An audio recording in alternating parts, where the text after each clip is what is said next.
Và ngày mỗi cứ những buổi chiều này càng sọc thông dừng ở đằng thang thì clear này cái đầm bòn nắng từ miền bắc bộ mày luôn tắc tê cho nên thằng bắc bộ mình lúc đã mỗi tắc tại vì trường cọp á trường cọp và trường cọp hai thằng trường cọp dừng ở đằng tì hay sập bởi mấy buổi chiều nó cứ sập thòng đá tê và ông miền sập ấy bẹ bon chỉ mùiនឹងអីផ្សេងទេគឺសពយើងបូជាធម្មតាតានៅពេលនោះគឺយើងធ្វើមែនធ្វើអីហើយទៅយើងក៏ចាប់ដើមយកចំនៅចាំតាពេលវេលាដែលត្រូវយើងហែសពឡើងឯងអាសពឡើងគឺម៉ោង 12 ថ្ងៃត្រង់នៅពេលដែលលោកឆាន់ត្រង់ហើយគឺយើងចាប់ដើមហែបងប្អូនយើងទុកឲ្យយើងសពក្លិនហ្នឹងសពនេះក្លិនអញ្ចឹងសពហ្នឹងគឺសពលងទឹកទេសពហ្នឹងបាទក្លិនទៅពេលហើយយើងក៏រៀបចំវាអីហើយទៅជាធម្មតាយើងអ្នកមានយើងដឹងអាសពក្លិនហើយយើងឲ្យដាក់ដំបូនដើម្បីទិញដូងឬក៏ស្លឹកតើឬក៏អីរបស់អីផ្សេងទៀតដែលវាអាចនឹងទុកក្លិនបានអត់ទុកក្លិនបានបដាបដាអញ្ចឹងណាអញ្ចឹងយកឲ្យដំបូនដំអីហ្នឹងទៅក៏ទិញដូងទិញអីទៅស្លឹកតើឬមានស្លឹកតើដាក់ស្លឹកតើក៏បានមានដូងទុំដាក់ដូងទុំបានដែរប៉ុន្តែត្រូវពុះវាទឹកចេញអត់ដាក់ទឹកចឹងវាសើមបាទខ្ញុំក៏រៀបចំរៀបអីរទៅរហូតដល់បូជាម៉ោង 7 កន្លះយើងបូជាអស់ហើយក៏រើឆ្អឹងម៉ោង 12 យប់នៅពេលដែលយើងរើឆ្អឹងម៉ោង 12 យប់គឺចាប់ដើមរើមេនហើយរើឆ្អឹងហើយអស់ហើយយើងរើមេនចុះខាងសក់ធំដូចខ្ញុំលើកខាងដើមអញ្ចឹងថាអើយអត់ទៀងទេរឿងរើឆ្អឹងនេះជួនកាលយប់ជួនកាលព្រឹកជួនកាលថ្ងៃរះអញ្ចឹងទៅអត់ទៀងតាមតំបន់ទេហ្នឹងយើងក៏ចាប់ដើមរើមេនអីច្បាក់ស្ទងម៉ោង 2ខ្ញុំឃើញក្មេងដើរលើផ្លូវដើរលាក់ខោកាឡាតែឃើញត្រឹមកងខ្មៅក្រឹលខ្មៅហ្មងម៉ោង 12 យប់បាទអត់ទេមិនមែនម៉ោង 2 យប់ម៉ោង 2 យប់ពងរើមេនហ្នឹងខ្ញុំភីងខ្ញុំ TikTok ខ្ញុំឥឡូវគេហ្នឹងបងគឺខ្ញុំឃើញក្មេងដើរបងអត់ចាប់អារម្មណ៍ថាក្មេងដើរកាឡូមានឆ្កែមានអីព្រោះខ្មៅបងបាទខ្មៅហើយឆ្កែលូមែនតើលូខ្លាំងកោះខ្លាំងកោះដូចថាខ្ញុំអារម្មណ៍ថាដឹងបងដឹងមុនថាអូដឹងមកលេងអាហ្នឹងដឹងមកលេងព្រោះអីនៅតំបន់ហ្នឹងគឺខ្ញុំធ្លាប់បូជា 4-5 ដងហើយបូជា 4-5 ដងគឺ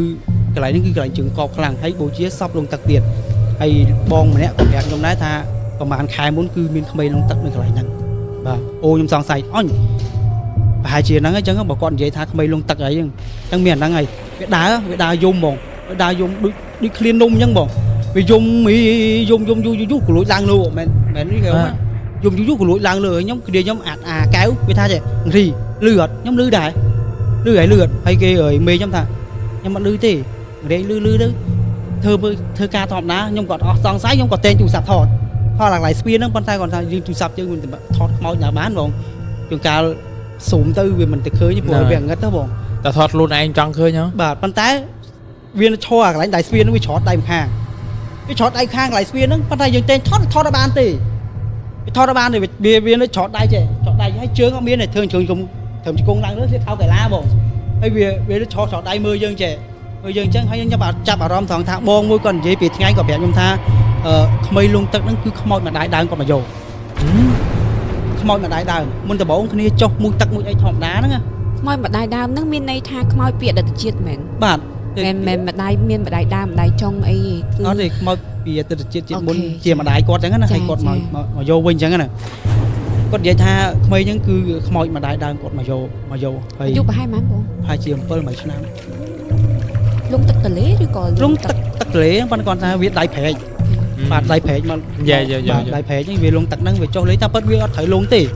ហើយដីក៏មានល្អដែរប៉ុន្តែដល់ពេលចុះទៅស្រាប់តែទាញចូលប្រឡោយហើយលងហ្នឹងគឺលងចែកពេលថ្ងៃប្រហែលជាខ្ទង់ម៉ោងអីអត់ខ្ញុំអត់ដឹងថាជាម៉ោងប៉ុន្មានយើងដឹងគាត់និយាយថាថ្ងៃបាទពេលថ្ងៃពេលដែលលងហ្នឹងរហូតដល់ម៉ោង 5 ល្ងាចពួកគាត់ដើរហូរទៅអត់ឃើញទេរហូតដល់យប់ម៉ោង 7 ម៉ោង 8 ហ្នឹងគាត់ដើររៀនស្រែកអូនអើយអូនហើយណាហើយវាស្រែកទៅចុងកាយម៉ូតខ្ញុំនៅនេះវាស្រែកអញ្ចឹងខ្ញុំនៅនេះដល់ពេលហើយពួកវាថាហេអត់លងទឹកទេប៉ុន្តែឃើញស្បែកជើងវានៅលើខ្នងព្រែកបាទវាស្បែកជើងនៅក្នុងព្រែកប៉ុន្តែដល់ពេលយើងស្រែកហៅវាស្រែកហៅណោវាស្លាយវាយើងណោដល់ពេលឲ្យវាទៅហោអត់ឃើញទេឃើញហ្នឹងឯងស្រែកហៅម្ដងទៀតនៅលើដើម7ស្រែកហៅម្ដងទៀតនៅលើដើម7ពេលដែលនៅលើដើម7ហ្នឹងគឺគ្នាវាច្រើនណាបងគ្នាវាច្រើនមែនតើនៅដើម7ហ្នឹងពេញដើម7បាទពេញដើម7ហ្នឹងមានក្មេងមានធំមានអីពពួកលងទឹកហ៎បងហ្នឹងជើងកបខ្មៅគ្រុលលើដើម7ហ្នឹងដល់ពេលហើយឲ្យវាស្រែកអូនណាឯណាវាស្រែកប៉ានេះឲ្យវាចុចពើទៅបងចុចពើទៅខូនឆ្វាច់គ្នាវាមកកណូដូចពេញដើម7ហ្នឹងដូចផ្លែ7ចឹងទៅសំណុងពេញហ្នឹងហ្មងហ្នឹងឡើងឲ្យយោងហ្នឹងពេញហ្នឹងហ្មង ដល់ពេលហើយឲ្យវាថាចាចំណើអើដើម7ហ្នឹងមកស្ទូក្រោយបាត់ឈឹងបាត់ជើងឲ្យវាដឹងហើយអូអានេះលងទឹកហើយលងទឹកព្រោះអីនៅព្រែកហ្នឹងគឺមានជើងកបព្រោះព្រែកហ្នឹងលង 4-5 នាក់ហើយបងតែសិតតែក្មេងៗ ម៉ោងប៉ុន្មានមិនបានទៅគាត់ចុច7វិញ យប់បងដើររទាំងយប់បង អូបាទយូរហ៎ មុនដំបូងគឺគាត់អើយម៉ោង5ហ្នឹងគឺគាត់ដើរហើយប៉ុន្តែអាស្បាក់ម៉ោង5ហ្នឹងគឺឃើញស្បែកជើងគាត់នៅអាចស្បែកជើងកូននៅក្នុងព្រែកអត់អស់សង្ស័យរហូតដល់ម៉ោង7យប់បាទម៉ោង7យប់ដល់ពេលម៉ោង7យប់ហ្នឹងគាត់ដើរទៀតគាត់ស្រែកហៅកូនទៀតហៅកូនក៏កូនឆ្លើយនៅចុងចង្ការមុតគាត់តាមមកទៀតដល់ពេលកលេចហៅម្ដងទៀតអត់ឃើញហៅម្ដងទៀតក៏ឃើញកូននៅដើម7ឡើងឲ្យយោងសិតតែគ្នាវៀងអស់ឡើងឲ្យយោងបងហើយពួកគាត់ថាអូដឹងហើយសាប់តាហូគ្រូហូអីមើលអញ្ចឹងណាគ្រូថាលងទឹកម្ដាយដើមមកយកដៃដើមគាត់មកយកហើយមិនបាច់ទេបាច់ដើរហូទៀតទេស្អែកឡើងគឺមកនៅមើលក្រុមស្ពានឃើញហើយមែនដូចចិត្តមែននៅក្រុមស្ពានក្បាលគាត់នឹងគ្រប់ត្រឡប់ដូងគ្រប់ត្រឡប់ដូងនៅក្រុមស្ពានហ្នឹងបងត្រឡប់ដូងប៉ុណ្នេះហ្នឹងបងបាទត្រឡប់ដូងជិះក្មេង 7-8 ឆ្នាំបងវានៅជាប់មួយត្រឡប់ដូងហ្នឹងបងដូងយើង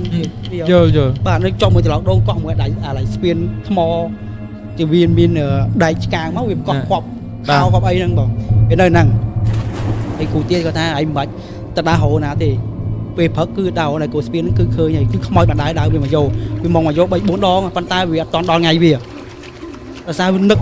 ម្ដាយដើមគាត់នឹកកូនបាទនឹកខ្លាំងដល់ពេលនឹកខ្លាំងទៅមកយកមុនថ្ងៃប៉ុន្តែយកបានទៅពេលដែលវាក្មេងវាចុះលេងទឹកលេងអីទៅវាគាត់រៀបនឹងចាប់យកមានអាណាមិនខានមកអញ្ចឹងណាមានគ្នាមានអីបាទមិនខានហើយដល់ពេលហើយ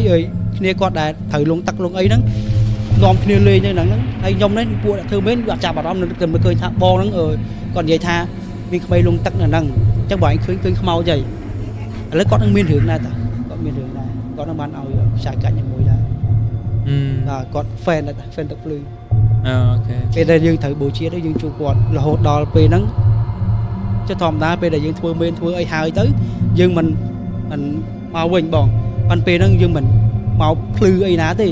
ចុះធម្មតាម៉ោង2យប់អីគេរើសផ្សឹងម៉ោង12អញ្ចឹងយើងម៉ោង2យប់យើងអីរើសចិត្តហើយម៉ោង4យើងហើយយើងពេលដែលយើងចេញមកវិញប្រហែលជាម៉ោង3ទេអត់ដល់ម៉ោង4ទេម៉ោង3ហ្នឹងគឺវាឈោគ្នាវា6-7នាក់នៅលើដៃស្ពានហ្នឹងបាយយើងចេះខ្ជូតមែនពេលបូជាហើយហ្នឹងបូជាហើយខ្ញុំមើលមែនដៃស្ពានណាកន្លែងខ្ញុំថតហ្នឹងគឺវាឈោបាយយើងចេះអាកៅគ្នាខ្ញុំក៏វាឃើញដែរថារីនោះគេបាយវារីហើយតែបាយហើយខ្មៅងឹលចឹងទៅខ្មៅងឹលខ្មៅបងហើយមានខ្លះមានសក់ខ្លះសក់ទេហើយស្លៀកខោពណ៌ខៀវកីឡាយើងនោះលោកខ្មៅឃ្លីក6-7នាក់ឈរលើដៃស្ពានហ្នឹងយើងបាយយើងចេះហ្នឹងទៀតគិតទៅអនិច្ចាគ្នាអស់សង្ខារតាំងពីក្មេងដល់ពេលចឹងទៅគ្នាមិនដឹងថាលងជាអីទេទឹកសុំវាតែចេញលងក៏លងបែបខ្ជូតទៅខ្ញុំគិតថាគាត់ទៅបានស្ងប់សុខអីដែរហ្នឹងហើយជាពិបាកដែរទី1ខ្លាចអាចារ្យក៏រត់តងព្រលឹងតងអីចឹងណាវានៅហ្នឹងហើយទី1ទៀតខ្លាចពពួកនឹងវាចាប់ចងទុកបាទពពួកជើងកបវាចងទុកចងអីចឹងទៅគេលុយវានៅហ្នឹងណាហើយយើងក៏មិនចាប់អារម្មណ៍មីកន្លែងហ្នឹងដែរប៉ុន្តែគាត់ថាពេលដែលយើងបូជាហ្នឹងគឺគាត់មានគេនិយាយប្រាប់ថាអូនកន្លែងហ្នឹងជើងកបច្រើនណាស់បើថាមិនអីគ្នាអូនឯងកុំលេងទឹកលេងអីញ៉ៃទឹកត្រឹមខ្មងជើងក៏លងងាប់ដែរអញ្ចឹងបាទត្រឹមខ្មងជើងក៏លងងាប់ដែរខ្យល់គោងាប់ក្នុងទឹកហ្នឹងមកទាញយកដល់បានហ្នឹងបាទទាញយកដល់បានគាត់និយាយហើយចុះកូនគាត់ដែលលងហ្នឹងគាត់មិនត្រូវធ្លាក់ណាអត់ហ្នឹងហើយមិនតែបានទៅល្អជើងធ្លាក់ហើយបែកជើងនៅលើស្អាតចាស់ហើយមាននំមកកញ្ចប់នៅលើបែកជើងនឹងទៀតនំមកកញ្ចប់ទៀតគាត់ថាមកដៃដើមគាត់មកយកគាត់អូគូទាយមើលហើយមិនបាច់ទៅបតងព្រលឹងតងអីណាទេដៃដើមគាត់មកយកហើយមិនបាច់ទៅនេះចេះតែពេលបូជាសពទៅមិនដែរបូជាសពក្មេងនេះគឺខ្ញុំមកបានបូជាបងប៉ុន្តែគាត់ណាសពនៅkiaហ្នឹងលងទឹកមួយទៀតតែថាសពដែលខ្ញុំបូជាហ្នឹងគឺសពលងទឹកប៉ុន្តែមិនមែនក្មេងហ្នឹងទេប៉ុន្តែក្មេងហ្នឹងលងទឹកមុនដែលលើសពនឹងលងសពនឹងបូជាលងទឹកហ្នឹងអូចឹងសរុបមកសពដែលបងបូជាហ្នឹងក៏លងទឹកអាលងក៏លងទឹកលងខ្មោចដែលលងបងក៏លងទឹកបាទលងទឹកពពួកក្មេងលងទឹកហ្នឹងតែម្លងគ្នាមួយថ្ងៃយូរបងយូរក្មេងស្លាប់មុនក្មេងស្លាប់មុនហើយយូរដែរយូរបាទយូរហើយជាខ្ទង់ចិត្ត1ឆ្នាំហើយបាទចិត្ត1ឆ្នាំហើយចិត្តទាំងបានគាត់លងទឹកក្រោយហ្នឹងប៉ុន្តែមិនមែនលងកន្លែងហ្នឹងគឺលងកន្លែងផ្សេងទេគាត់ទៅរាវខ្យល់គោស្លាប់បាទហើយយើងអត់ដឹងបងអត់ដឹងហើមបាត់ហើយហ្នឹងចុះធម្មតាសពតត្រូវថ្ងៃលងទឹកទៅហើមគឺហើមហើយយើងក៏អត់ដឹងមានដឹងហ្នឹងក៏យើងបូជាទៅជួបហេតុការណ៍ហ្នឹងទៅហើយបងមួយដែលគាត់ fan តុកលឿងក៏ប្រាប់ដែរថាបងកន្លែងជើងកបហើយពីដើមហ្នឹងគឺក្មេងហ្នឹងលងទៅហើយលងរបៀបមិនខ្លះដែលគាត់ចែកម្លែកបងនិយាយអមគាត់ចែកម្លែកហ្នឹងគឺលងទី1ដើរហៅអ្នកភូមិទិញនំវាហៅទិញនំបងពោះទ្វារគេ តុកអីមាននំលក់អត់ដល់ពេលគេបើកទ្វារមកអត់មានឃើញក្មេងទេបាទដើរជួនកៅវាដើរហ្នឹងទៅវាយំតាមផ្លូវហ្នឹងយំជួនកៅវាដើរហត់បន្លែគ្នាលេងលើផ្លូវហ្នឹងម៉ោង 2:10 ហ្នឹងណា ជួចឹងមិនន័យថាឲ្យអាញ៉ៃហ្មងចឹង បាទអញញ៉ៃនៅពេញហ្នឹងហ្មងហើយដើម7ហ្នឹងប៉ុណ្ណាណៃបងដើម7ហ្នឹង7ផ្អែមទៀតមិន7ជូរ7ផ្អែមទៀតដល់ប៉ុណ្ណាណៃវាមានបាក់ពួកវាដល់ក្មេងៗលងទឹកប្រហែលជាអាចលងនឹង 3-4 នាក់ហ្នឹងក្មេងៗបាទបើចាំវាមានបាក់ពួកវានៅហ្នឹងទៅដល់ពេលវាត្រូវប្រមូលគ្នាមកដូចក្មេងយើងលេងធម្មតាអញ្ចឹងតែមានក្មេងមួយគឺមកហើយឃើញលេងគឺមកហើយអញ្ចឹងពពួកហ្នឹងដោយតាមគ្នាហ្មងដល់ពេលហើយម៉ោង 12 13ហ្នឹងគឺតែត្រូវវាលោកគឺវាមកនៃវាបាក់ពួកវាមកហ្មងវាស្រែកលេងហត់លេងហ្នឹងមិនណាធ្វើវាបានទេប៉ុន្តែឆ្កែហ្នឹងអាលូហើយវាហត់លេងអាហ្នឹងប៉ុន្តែឥឡូវរៀងសាបជាងមុនតែប្រហែលជាខ្ញុំគិតថាពួកគាត់នឹងក្មេងខ្ចីអត់ចូលរៀបថាអត់តន់ដឹងក្តីគិតថាខ្លួនឯងចាចេះចេញលងគេហ្នឹងហើយអត់ដឹងថាខ្លួនឯងសប្បាយដែរសប្បាយទៅចូលជាលក្ខណៈអាណិតវិញណាហ្នឹងហើយលក្ខណៈសំណោះពួកអីពងពេញកុមារភាពបើឲ្យគាត់ចេញ7ឃើញទៅអត់ដឹងថាខ្លួនឯងនេះហ្នឹងគាត់វាឆ្លើយហើយមកទុះខូចបាត់ពេញហ្នឹង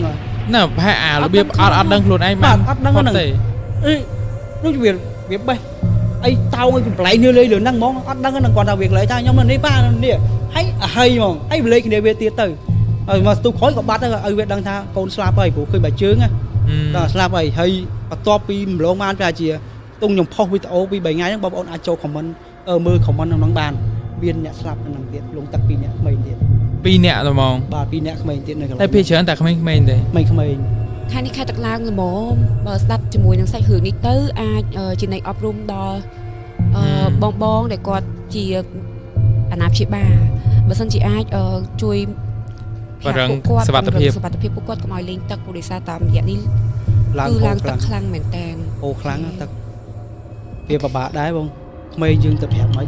ប្រាប់លួចលេងបាទព្រោះយើងប្រាប់វាហើយវាទៅលេងដែរវាតាមគ្នាបងហ្នឹងហើយព្រោះអាណាព្យាបាលក៏គាត់រវល់ការងាររបស់គាត់ដែរតន់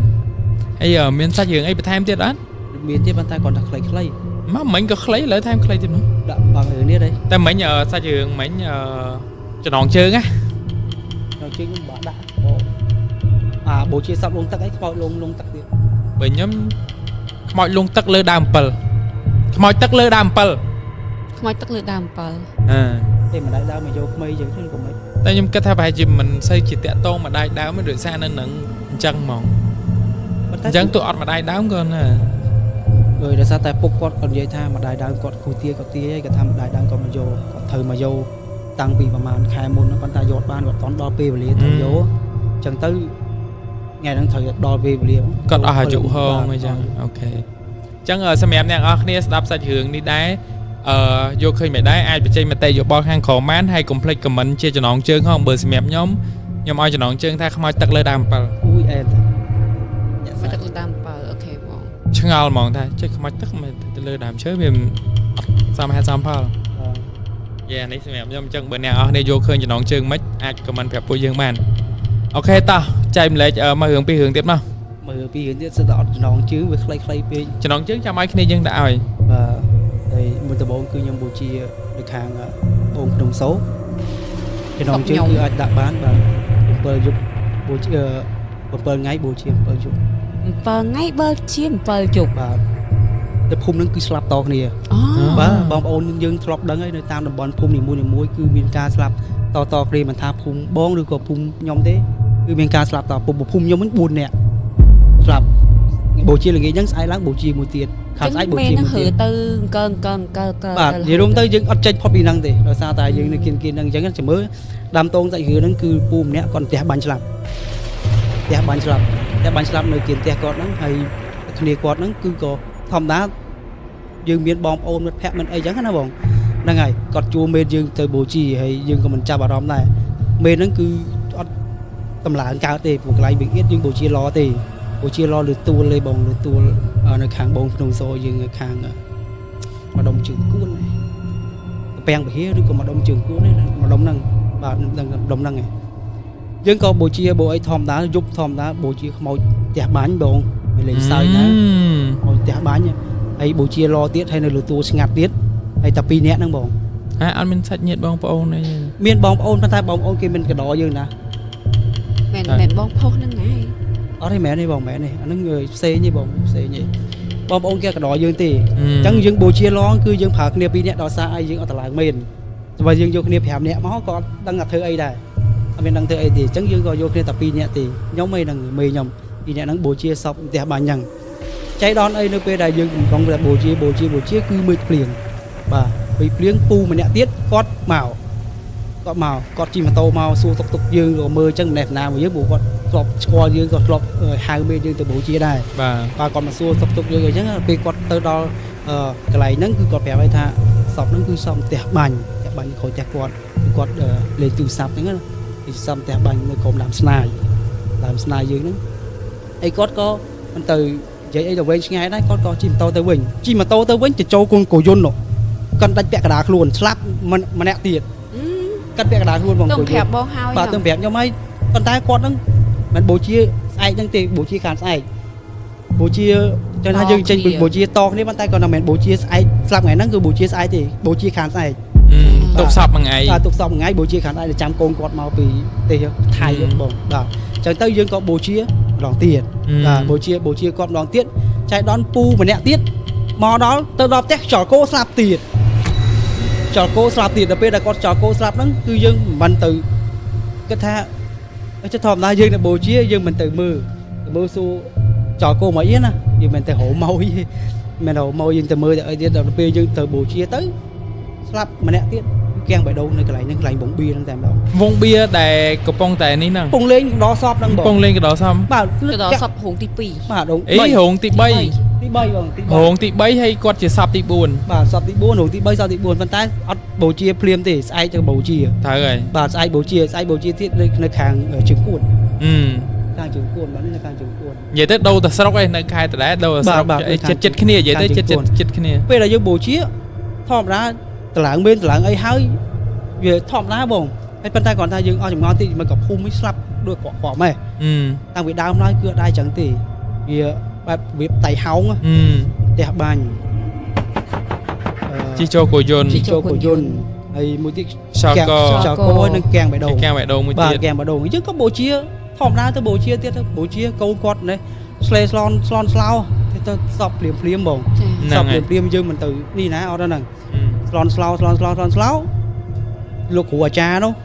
គាត់បញ្ញាប់ទៅផ្ទះទៀតគាត់មិនបានទៅមើលសពទេអត់បានទៅយាមកដោយើងទៅពួកអ្នកមេហ្នឹងដាក់បនធម្មតានៅនេះធម្មតាហ្នឹងហើយបាទម៉ោង2:10យប់ឆ្កែលូបឡើយឆ្កែលូខ្លាំងកោះខ្លាំងមែនទែនបងខ្ញុំថាបងផ្ទះបាញ់ឲ្យខ្មោចដើរហើយដើរព្រួយអត់ត7ថ្ងៃហ្នឹងបងមិនត7ថ្ងៃយើងបូជាសព3សព4ហ៎មិញ4ហើយសព4យើងមិនតអើយនេះណា7ថ្ងៃណាអញ្ចឹងវាអាចនឹងដើរបាទវាដើរខ្លះអូសជើងអាមួយខាងប៉ុន្តែមិនមែនខ្មោចពេលច្រើនខ្ញុំឃើញគឺអត់នេះទេអត់ឃើញហើយជើងទាំងអស់ទេពេលច្រើនឃើញតែមួយកណាត់ទេវាដើរខ្ញាក់អូសជើងអាមួយទៀតគាត់ពួចហ៎ដើរអញ្ចឹងប៉ុន្តែគឺអាពីរទេបងគឺអាពីរដើរប៉ុន្តែមិនខ្ញុំមិនឃើញណាអូនខ្ញុំប្អូនណាបាទអូនខ្ញុំអាឡៃវាឃើញអាស្ដូនមួយខ្ញុំវាឃើញថាជើងហ្នឹងគេអូសដើរជើងទៅគិនហ្នឹងខ្ញុំក៏មិនទៅចាអារម្មណ៍អីថាបញ្ហាហ្នឹងដែរកាឡូវាស្វាំងភ្នែកឬក៏ផឹកស្រាស្វាំងព្រោះពេលហ្នឹងវាផឹកស្រាមែនពេលហ្នឹងវាផឹកស្រាអញ្ចឹងណាហើយយើងអត់ផឹកទេព្រោះយើងអ្នកបូជាសពយើងមិនផឹកខ្ញុំអត់ផឹកទេព្រោះតែកាលណាផឹកចំសពណាកាចគឺវាគេប្រកាន់បាទមិនគេប្រកាន់ទេបើសិនចាប់គ្រូសពនឹងគ្រូបងបើសិនជាសពនឹងគ្រូយើងហើយហូបទៅវាអាចប្រសាទជាមួយនឹងគ្រូទៅអាចធ្វើទុកដល់យើងឡងខ្ញុំអញ្ចឹងវិញបាទឡងឈាមច្រមុះក៏មានដែរខ្ញុំធ្លាប់ឈាមច្រមុះឈាមអីដែរបាទឈាមឡងព្រោះអីអត់បានទេសពគេគ្រូខ្លាំងក៏មិនយើងមិនអាចចេះបន្ថយទៅជាមួយបានដែរមុំអីអត់បានទេបានជំនាញឡជំនាញមានអីទៅវាបានទប់ខ្លះអញ្ចឹងមិនចូលចិត្តគេងក្រមែនម៉េះដោយសារសុវត្ថិភាពបាទសុវត្ថិភាពទី1អត់ខ្លាចទី2យើងអាងបារមីមែនហើយនឹងជំនាញមែនអាងខ្លាំងមែនតើហើយជំនាញមែនឥឡូវគឺមានផោះមានសៃមានលោកយាយសក់សទៀតអញ្ចឹងមានថែមមួយទៀតឡើយបាទមាន4ណោះបងហើយទឹមឡើងក្រោយជំនាញមានសៃគឺលោកយាយសក់សអត់បានគាត់កាចជាងគេកាចទៀតតាសទេគាត់ស្លៀកតាសទេដូចលោកយាយជីដែរបាទលោកយាយជីដែរប៉ុន្តែចូលចិត្តកាចប៉ាចូលចិត្តកាចប៉ាហើយនឹងឆ្លាមរួយចូលចិត្តមែន តែនបើសិនយើងដាក់សែនដាក់អីទៅយប់លុបយប់អីទៅក៏អូការចម្ប៉ានៅលើមេនឹងគួង ហើយសវត្ថិភាពពេលលក់ស្រួល ដូចលក់ស្រួលហើយពេលខ្លះដល់តលងខ្លាំងលងអីទៅហើយនិយាយរួមទៅអ្នកមានដឹងត្រាប់ហើយជួនកាលរើដែកវងប្រាំងទៅហ្នឹងព្រោះដែកបេដែកអីហ្នឹងចូលសាច់រឿងមួយទៀតចុះ ជុំលើយើងបញ្ចប់អាមិញមួយសិនណាតា បាទចូលសាច់រឿងមួយទៀត មិញអត់ទេជប់អាមិញសពមិញតែ4ទេណា បាទ3ទៀតគឺយើងអត់បានបូជាទេប៉ុន្តែគាត់មកស្លាប់7នាក់ សរុបទៅ7នាក់ បាទ7នាក់ព្រោះយើងបូជាគេហ្នឹងព្រោះអីពេលដែលយើងគាត់ស្លាប់ហ្នឹងគឺគេខាងនោះគេតាក់ទងយើងទៅមុនយើងគាត់តាក់ទងយើងក្រោយយើងអញ្ចឹងយើងទទួលគេមុនយើងបានបូជាទេយើងបោះគេផ្សេង យើងដឹងព័ត៌មាន បាទយើងបោះគេផ្សេងអញ្ចឹងណាបាទមករឿងមួយទៀតគឺម្ចាស់មេនហ្នឹងហើយម្ចាស់មេនហ្នឹងគឺស្រឡាញ់មេនខ្លាំង អ្នកកាន់មេន ជំនាញ អត់ទេម្ចាស់មេនហ្នឹងគឺគាត់អ្នករៀបមេនថ្មីគាត់បងបួសគាត់បួសទៅលោកបាទដល់ពេលបួសទៅលោកទៅគាត់ស្រឡាញ់ក្នុងវិស័យបូជាសពហ្នឹង នេះរឿងទី4ទេ បាទ ถึงទី4 ទី4ហើយទី4ហើយ chứយើងបញ្ចូលអារឿងមិញមួយគ្នាបងទៅ អូខេបញ្ចូលមួយគ្នាក៏បាន បាទបញ្ចូលមួយគ្នាបងទៅព្រោះអីយើងខ្លីៗដែរ ខ្លីៗអូខេ អញ្ចឹងគាត់ពីដើមហ្នឹងគឺគាត់បួសជាសង្ឃ អឺ អញ្ចឹងបាទគាត់ចូលចិត្តខាងវិស័យបូជាសពអាចនិយាយវានិស័យដូចខ្ញុំដែរអញ្ចឹង បាទ ហាមគាត់ប៉ុណ្ណាគាត់ទៅដែរចង់យកខ្សែចក៏គាត់នៅយកក្បាត់កាត់យកទៅដែរអត់នេះទេចូលចិត្តហ្មងបាទគាត់នឹងចូលចិត្តខ្ញុំធ្លាប់បូជាប៉ះគាត់ដែរបាទគាត់នៅជាសង្ឃគាត់មកមើលយើងបូជានៅបូជាមួយខ្ញុំហ្មងបូជាមួយគ្នាហ្មងលោកគាត់ឆ្លាញ់ខាងវិស័យហ្នឹងថ្ងៃមួយគាត់សឹកសុំម្ដាយគាត់រៀបមេថ្មីបាទរៀបមេថ្មីនៅពេលដែលគាត់រៀបទៅវិញខ្ញុំអត់ដឹងថាការរៀបមេថ្មីហ្នឹងគឺមានជំនាញមេនឬក៏អីផ្សេងទៀតរៀបចំពឹសស្នូការអីផ្សេងទៀតតាមបែបបត់មេនតែតាមត្រូវអត់ទេយើងអត់ដឹងទេណាប៉ុន្តែដល់ពេលគាត់ធ្វើទៅគឺគាត់បូជាទៅចេះតែមានបញ្ហានេះនោះអញ្ចឹងណាពេលដែលធ្វើទៅចេះតែមានដែកមានអីអញ្ចឹងទៅហើយអ្នកផ្ទះគាត់គឺខ្លាចខ្មោច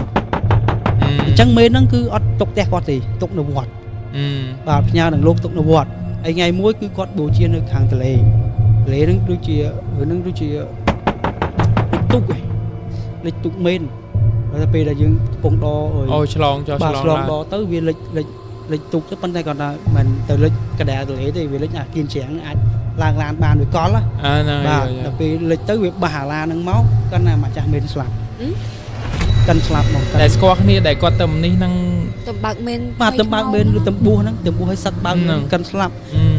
ម្ដាយហ្នឹងក៏ខ្លាចក៏ផ្ញើមេនហ្នឹងនៅវត្តបាទផ្ញើមេននៅវត្តហើយលោកចក្រាចក៏ដឹងហើយថាគាត់ដែលស្លាប់ហ្នឹងគឺស្រឡាញ់មេនខ្លាំងបាទស្រឡាញ់មេនខ្លាំងអញ្ចឹងមេនហ្នឹងតើថាត្រូវបើកភ្លើងចោលហ្មងអត់ទុកអីនេះទេអត់ដាក់បាទអត់ទេតើថាយើងទុកហ្នឹងប៉ុន្តែយើងបើកភ្លើងភ្លឺអត់លងឹតទេ កុំឲ្យមើលមកដូចទុកដៃចោលដូចបោះចោល ហើយបើយើងទុកលងឹតទៅរៀនតូចឃើញតែខ្លាចបាទព្រោះអីលោកឆ្លាញ់ខាងមេនងាប់អញ្ចឹងទៅឃើញទៅខ្លាចអញ្ចឹងណាអញ្ចឹងលោកក៏បើកភ្លើងវាចោលអញ្ចឹងទៅនេះស្រាប់ថាថ្ងៃមួយដូចជាដាច់ភ្លើងឬក៏មិនយើងអត់ដឹងច្បាស់ដែរប៉ុន្តែគាត់ថាចៅអធិការវត្តគាត់មានសង្ឃអធិការអញ្ចឹងដែរគាត់ថាដូចជាដាច់ភ្លើងឬក៏ដាច់ពូលទេអត់ដឹងទេល្ងឹតមកយប់ហ្នឹងគឺលឺឡានបច្ឆេះប៉ុន្តែដល់ពេលគាត់ចុចពិលមើលទៅគឺគាត់អត់ឃើញឡានអាផ្សែងធម្មតាតាឡានទុកយូរបច្ឆេះគឺវាហុយសែងហ្នឹងបងហ្នឹងហើយបាទដូចគឺអត់ឆេះទេដូចដេអញ្ចឹងដេអត់ឆេះគឺលោកក៏សង្ស័យក៏ចុចពិលមើលទៅអាទ្វារហ្នឹងក៏មានជាប់សោជាប់អីត្រឹមទៅក៏ចក់ក៏អត់បើកដែរហើយចាំលឺឡានលឺដេឡានកច្ឆេះទៅហើយលោកក៏ចូលទៅវិញគឺ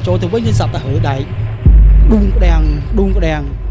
អូដែកលោកកូននេននៅរៀនធរនៅគៀនចៃដីអញ្ចឹងលោកឃើញអាគូឡានចេះអាគូឡាននោះអាគូឡានមានទេអត់មានចេញក្រៅសុតបល័យក៏ភ្លេចអស់ដែរបល័យអស់លុយញ៉ាំចៅអធិការវត្តបាទអត់ទេលោកនេនណាបាទចៅអធិការវត្តគាត់ចេះហើយ ហ្នឹងហើយបាទគាត់ចេះខ្លាំងហើយអញ្ចឹងទៅក៏រឿងហ្នឹងគឺម្ដាយលោកដែលគាត់ទៅបួសហើយសឹកស្រឡាញ់មេនហ្នឹងគឺគាត់វេឲ្យលោកទៅប្រគេនលោកហ្មងប្រគេនលោក បាទលោកបាទ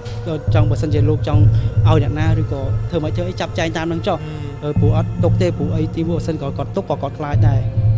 នេនបាទអញ្ចឹងក៏ប្រគេនលោកទៅលោកក៏ចាប់ចែងតាមហ្នឹងទៅឥឡូវនឹងថាមេនហ្នឹងទៅដល់ណាពេលហ្នឹងព្រោះអាចជាលក់ចេញឬក៏នៅហ្នឹងទេព្រោះយើងទៅវត្តអត់ឃើញទេ